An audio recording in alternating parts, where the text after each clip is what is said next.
안녕하세요. 신인의 이민 이야기에 오신 것을 환영합니다. 오늘은 제 개인적으로는 기쁜 날이면서 좀 서운한 날입니다. 제가 전에 이곳에서 몇 번 말씀드렸던 빅베어 흰머리 독수리 아빠 섀도우와 엄마 제키의 이야기가 기억나시나요? 그 아기들 써니와 기즈모가 있는데요.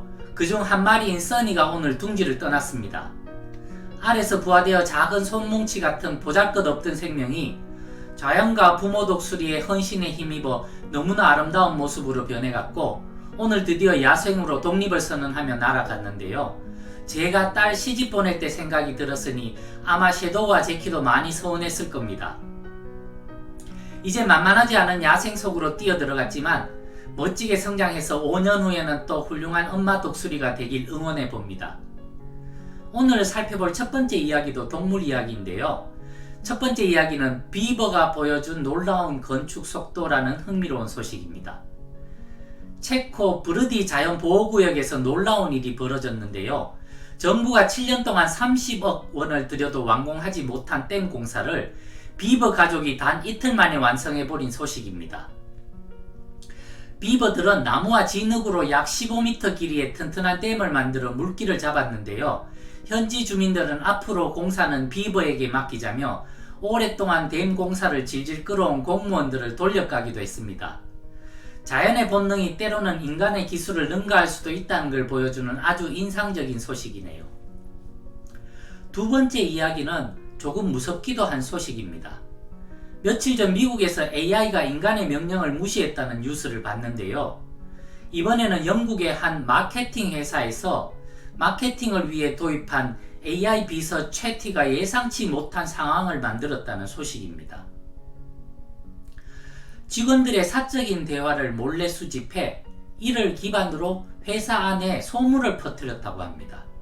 한 직원의 연애 고민을 다른 부서 직원들에게 슬쩍 알려주는 식이었고 이로 인해 사내 갈등이 생기고 문제들이 발생해 결국 이 AI는 해고됐다고 하네요.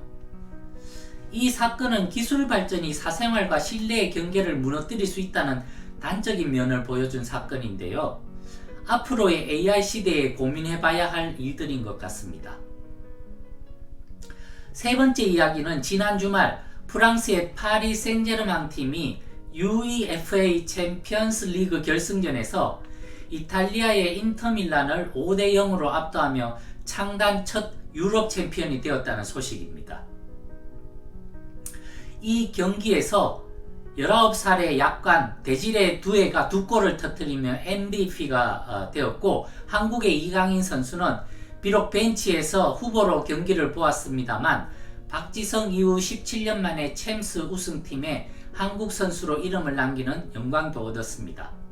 하지만 파리 샹젤리제 거리에서 열린 우승 축하는 일부 폭동으로 번지면서 차량 방화, 상접 약탈 등으로 2명이 사망하고 500명 정도가 체포되었고 불탄 차량만 264대에 달했습니다. 기쁨이 순식간에 혼란으로 변했던 일어나지 않았으면 좋았을 뻔한 안타까운 장면이었습니다. 네 번째 이야기는 나사가 소행성 접근을 경고했습니다.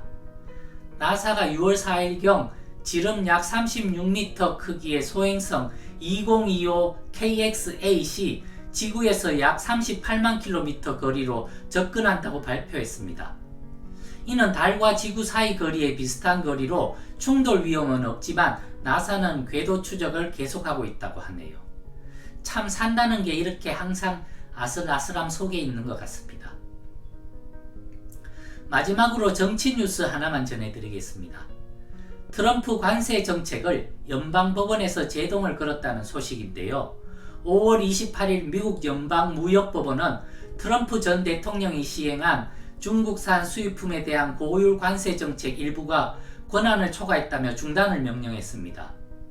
이 관세는 국내 제조업 보호를 내세웠지만 법원은 트럼프가 사용한 1977년 비상권한법이 무역 정책에는 적용될 수 없다 판단했습니다. 이에 대해 트럼프 측은 즉각 항소했고 이번 판결은 그의 2기 행정부 경제정책의 불확실성을 보여주는 중요한 분기점이 되고 있습니다. 더구나 요즘 타코라는 용어가 유행하는데요. 처음에는 멕시칸 음식 타코 얘기인 줄 알았습니다. 그런데 트럼프 always chicken out의 약자라고 하네요.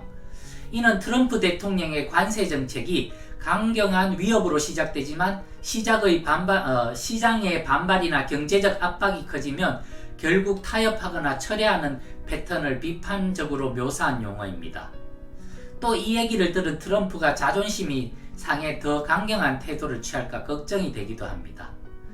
오늘의 신인의 이민 이야기는 미국에 살면 자동으로 영어가 되나요? 라는 이야기와 우리 비즈니스가 저기 보인다라는 이야기, 그리고 신인의 드디어 비즈니스를 시작하다라는 이야기들을 함께 나눠보겠습니다.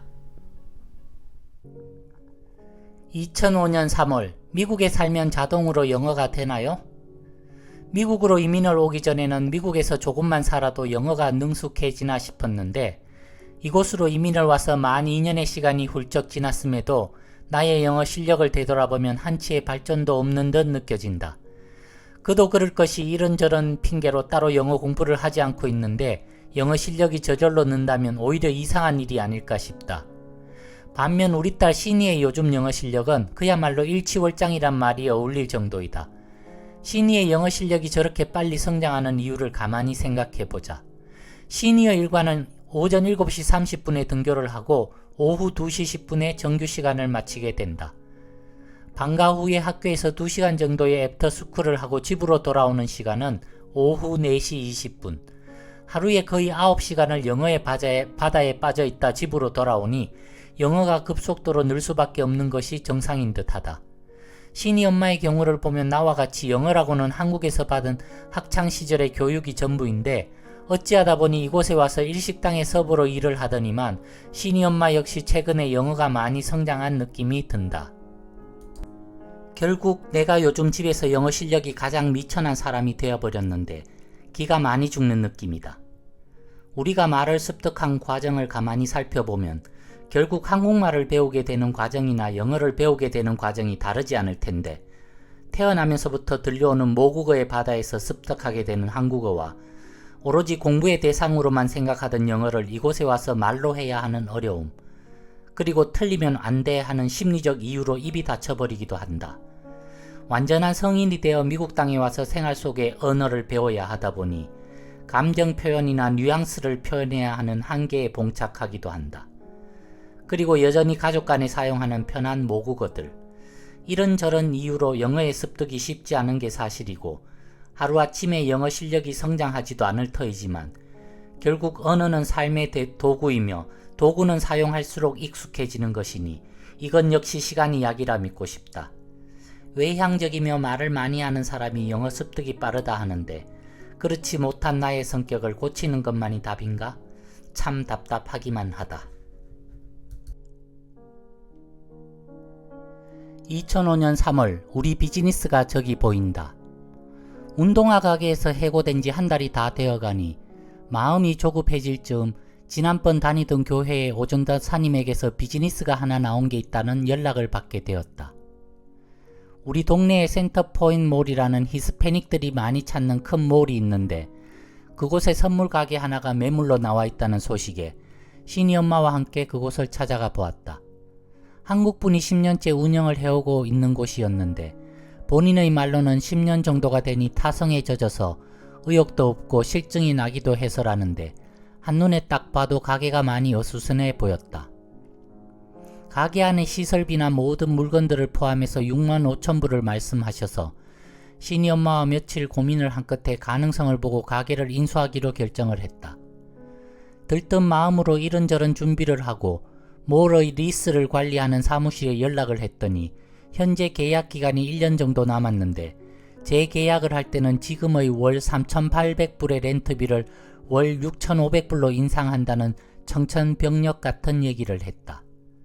속 사정들을 조금 더 알아보니 몰 측과 현재의 주인의 관계가 상당히 좋지 않은 상태였고 몰에서는 현재의 주인을 내보내고 싶어 한다는 것도 알게 되었다. 만약 우리가 비즈니스를 인수하고 1년 후 렌트비가 배 가까이 오른다면 과연 견딜 수 있을까라는 생각도 했지만 조금은 무모하지만 죽으면 죽으리라 라는 심정으로 가게를 인수하게 되었고 가게의 숨겨진 사정을 알게 되니 6만 5천 불의 매매가도 3만 불로 깎을 수 있게 되었다. 정말 우리가 1년을 하고 가게를 포기해야 될지 아니면 1년 후 몰측과 좋은 협상이 되어 계속 비즈니스를 할 수 있을지는 알 수 없지만 현재 우리의 금전적 여건에는 이만한 비즈니스보다 더 좋은 상황의 비즈니스를 인수하는 게 무리인 것도 사실이다. 아직은 에스크로 기간이라 확실히 결과를 알 수는 없지만 모든 일이 잘 진행되어 계약서에 사인을 하는 순간을 기대해 본다. 2005년 4월 드디어 신인의 비즈니스를 시작하다. 2년 6개월 전 미국 땅에 이민 와서 신이 엄마와 나 이곳저곳에서 별의별 일들을 경험하고 이제 드디어 우리들의 비즈니스를 시작하게 되었다. 한국분이 운영하시던 대형 몰 안에 있는 선물 가게를 인수하게 되었는데 한 달 가까이 지루한 에스크로 기간을 지나 며칠 전 정식 인수를 받고 가게 안의 모든 장비와 물건들을 뒤편 창고로 옮기고 새로 카펫을 깐 후에 다시 물건을 가게로 옮겨 정리하는데 신이 엄마와 나 그리고 신이까지 나와서 열흘 가까이 새벽 3시까지 죽을 고생을 하며 정리를 마쳤다. 나름 깔끔하게 가게를 정리했다고 생각하고 기대 반 불안감 반의 가게 문을 열었는데 지난번 사장님이 사다 놓은 재고품들 일색이라 손님들이 그저 쳐다만 보고 물건 구입을 하지 않는다. 가게의 렌트비와 인건비 그리고 물건 구입비 등을 대충 계산해봐도 한 달에 12,000불 이상은 판매가 되어야 하는데 며칠 물건이 팔리는 상황을 보면 한 달에 몇천 불 적자가 예상되니 피가 마르기 시작한다. 가게에 새로운 물건들을 채워놓기 위해 한 번도 가보지 못한 LA에 있는 도매 전문 자바 시장에 나가 물건을 구입하다 길을 잃기도 하고 작은 손수레 하나를 가지고 수십 곳의 가게들을 들러 물건을 구입하다 보니 얼마나 많이 걸어 다녔는지 발에 물집이 생긴다. 힘들게 물건들을 구매해서 조금씩 가게를 채워나가니 보름이 지난 이제서야 조금씩 매상이 올라가는 듯하다. 누가 말했는지 몰라도 미국에 와서 그저 열심히 일만 하면 돈을 벌 수 있다고 했는데 겪어보니 미국도 경쟁업체들이 너무 많아 그 말들은 1970년, 80년대 이민자들에게나 해당되는 말인 듯하다. 2000년대가 지나면서 미국에서 우리 같은 이민 1세들이 성공하려면 이제는 넉넉한 자본 없이는 돈을 벌기가 점점 힘들어진다는 느낌을 받는다. 하여튼 죽을 고생 끝에 비즈니스를 시작하게 되었고 현재는 적자가 예상되는 걱정스러운 상황이다. 하지만 세상의 모든 사업이 이 정도의 어려움 없이 시작되는 게 어디 있을까? 이제 배수의 진을 칠 수밖에 다른 방법은 없는 듯하다. 한국에서의 편안했던 월급쟁이 시절은 이제 모두 잊어버리고 새로운 마음과 각오로 인생의 2막을 헤쳐 나가야겠다.